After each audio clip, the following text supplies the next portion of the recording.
Lahore central jail में 23 मार्च 1931 की शुरुआत किसी और दिन की तरह ही हुई थी। फर्क सिर्फ इतना था कि सुबह सुबह जोर की आंधी आई थी, बहुत तेज। लेकिन जेल के कैदियों को थोड़ा अजीब सा लगा जब 4 बजे ही वार्डन शरद सिंह ने उनसे आकर कहा कि वो अपनी अपनी कोठरियों में चले जाएं। उन्होंने कारण नहीं बताया था, तो उनके मुंह से सिर्फ ये निकला कि आदेश ऊपर से है। अभी कैदी सोच ही रहे थे कि माजरा क्या है। जेल का नाई बरकत हर कमरे के सामने फुसफुसाते हुए गुजरा कि आज रात भगत सिंह, राजगुरु और सुखदेव को फांसी दी जाने वाली है। उस क्षण की निश्चिंता ने उनको झकझोर कर रख दिया।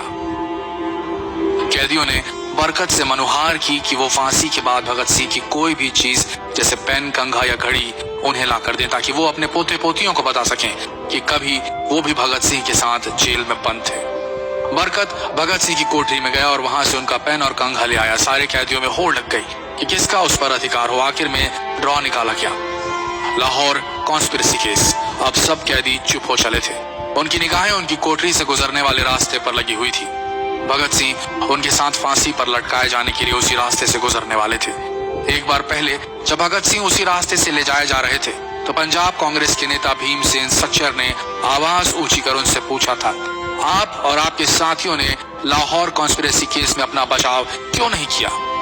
भगत सिंह का जवाब था, इनकलाबियों को मरना ही होता है, क्योंकि उनके मरने से ही उनका अभियान मजबूत होता है, अदालत में अपील से नहीं। वार्डन शरद सिंह भगत सिंह के खैर ख्वाह थे और अपनी तरफ से जो कुछ बन पड़ता था उनके लिए किया करते थे।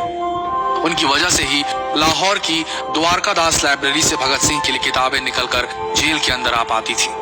भगत सिंह की जेल की जिंदगी काफी कठिन थी। किताबें पढ़ने का शौक हो चला था उन्हें कि एक बार उन्होंने अपने स्कूल के साथी जयदेव कपूर को लिखा था कि वो उनके लिए कार्ल लिब्कनेcht की मिलिटरिज्म, लेनिन की लेफ्ट विंग कम्युनिज्म और ऑप्टन सिंक्लेयर का उपन्यास द स्पाई कुलबीर के जरिए भिजवाएं। भगत सिंह जेल की कठिन जिंदगी के आदी हो चले थे। उनकी कोठरी नंबर 14 का फर्श पक्का नहीं था, उस पर घास उगी हुई थी। कोठरी में बस इतनी ही जगह थी कि उनका 5 फुट 10 इंच का शरीर बमुश्किल उसमें लेट पाए।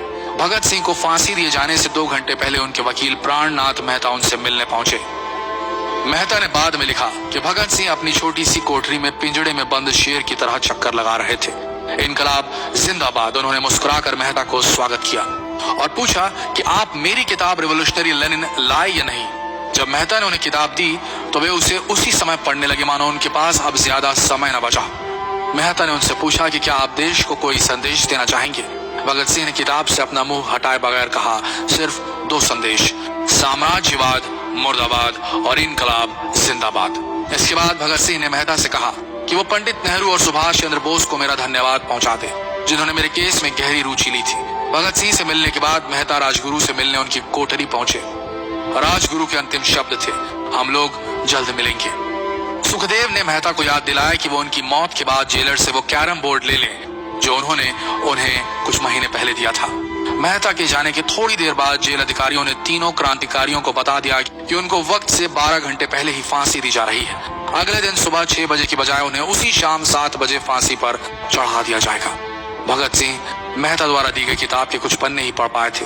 उनके मुंह से निकला, क्या आप मुझे इस किताब का एक अध्याय भी खत्म करने नहीं देंगे?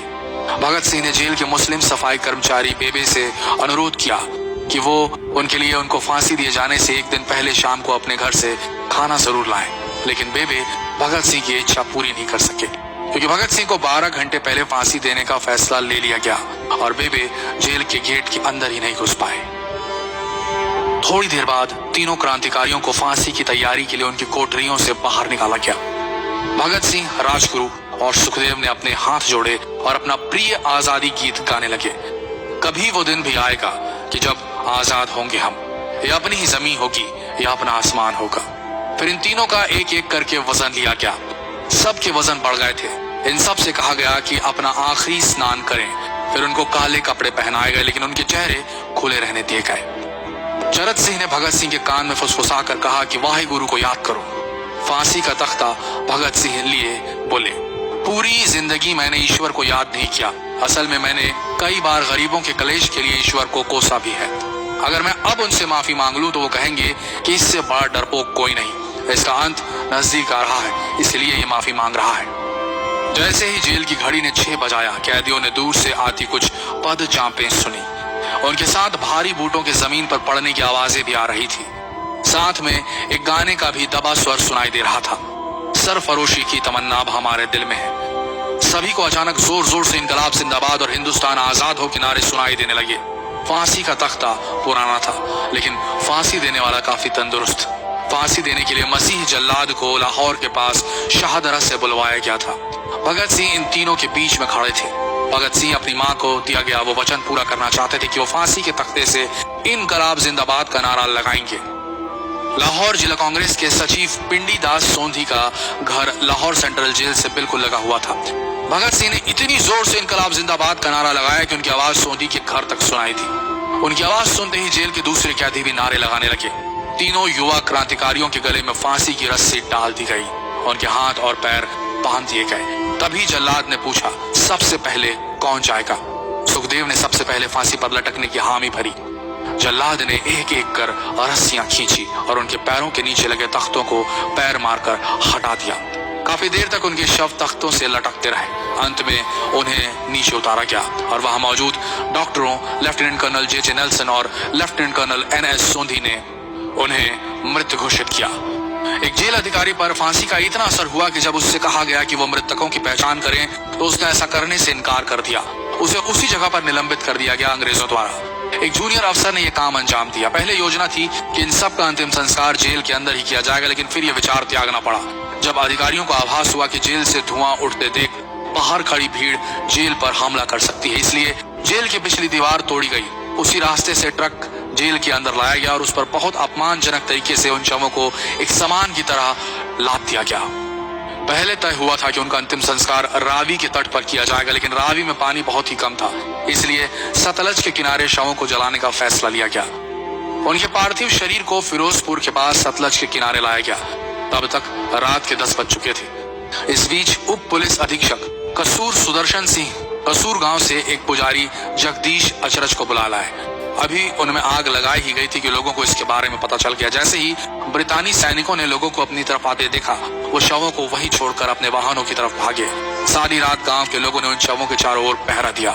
अगले दिन दोपहर के आसपास जिला मजिस्ट्रेट की दस्तखत के साथ लाहौर के कई इलाकों में नोटिस चिपकाया गया, जिसमें बताया गया कि भगत सिंह, सुखदेव और राजगुरु का सतलज के किनारे हिंदू सिख रीति से अंतिम संस्कार कर दिया गया है। तो ये थे भगत सिंह की जिंदगी के वो 12 आखिरी घंटे।